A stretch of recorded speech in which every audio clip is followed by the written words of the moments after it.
Well, summer is the prime time of year to sell your house, and there are some subtle changes you can make to make it move fast.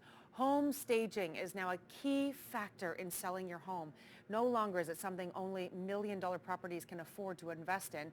Real estate expert Colleen Lyle joins us this morning from Colleen Lyle Real Estate Team.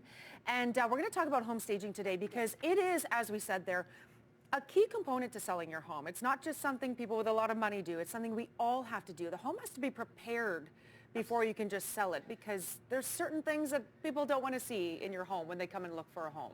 It's so, I can't stress it enough, because we see it all the time where people, especially even though we're in a very strong market right now, people think that it's a step now that we can skip. And it's no longer a step that we can skip, no matter how hot the market is.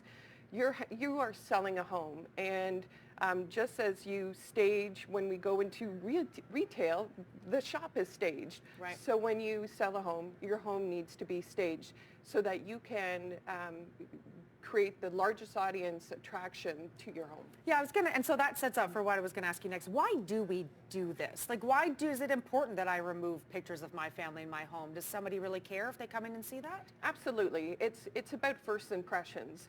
And let's be honest, when we buy a home, it's pretty much going to be guaranteed that it's the largest purchase of our whole entire lives. And so we want to create an impression that not only says, I would like to buy this, but you also need a little bit of that wow factor. You need to have for a technical term, the warm and fuzzies when you walk into the house. And you need the buyer out there wants to visualize themselves in it.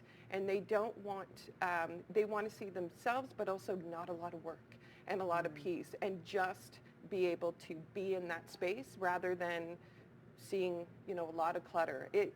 The return on investment for that small pain of half packing and all the key components we'll talk about, that pain the return on investment will be huge, including not only will you possibly sell for more, but also you very well may sell for a short period of time. Okay, let's talk about the key rules now for staging your home. The first one being declutter. Declutter, declutter, declutter. I know as moms ourselves, sometimes it's really hard to get rid of that stuff, but you're planning on moving anyway. So you have to pack. Yeah. So half pack your stuff. Get clear, declutter. You don't need all that stuff on the floor, and make it visually more welcoming, because if your eye doesn't know where to rest, if you have a lot of stuff on your furniture, all these little statues, and it's just visually very busy. So, and like you say, if your eye doesn't know where to look, you might be taking up space. You can make a room look a lot smaller when there's too much in it, right? You want to make everything look big and space, like airy, right? And also some of the subtle things that a realtor may pick out in the fact that, let's say someone has taken their dining room and put special crown molding and stuff, that can disappear if you have a million little statues all along the sideboard, right? And too much lace and stuff. It needs to be clean and pristine. Okay, removing personal photos? Absolutely. I know this sounds like a given, but again, the buyer is looking to put their family, their children, their space. And so if they see a whole bunch of people, it's hard to make that connection. Yeah. Because buying a home is all about the connection in addition to the money. So you really do need to depersonalize your space. Removing pet supplies, take your dog's bowl out of the way? Absolutely. I know that I'm a pet owner myself. I know you are. And the fact is that pets are our family.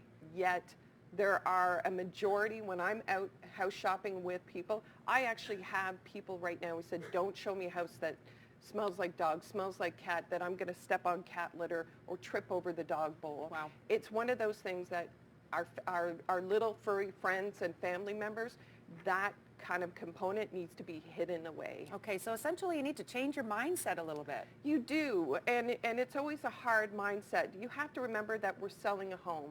I had a great conversation with one of my sellers, and she found it very difficult during the showings, and I can appreciate that. And yet you have to remember your home has to look almost like a show home, because we all have busy lives, and we all have, I'm sure most of our viewers right now, our home is not ready to sell yet. But you have to change your mindset in the fact that this is now a home that you are trying to sell and that it's no longer really your home per se. That's a good way to look at it. That's a good way to think about it. We're going to leave it right there.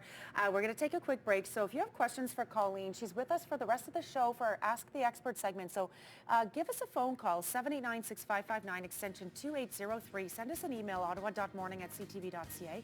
Or find us on Facebook, CTV Ottawa Morning Live, and we will answer those questions right here. Stay with us. We're back after this.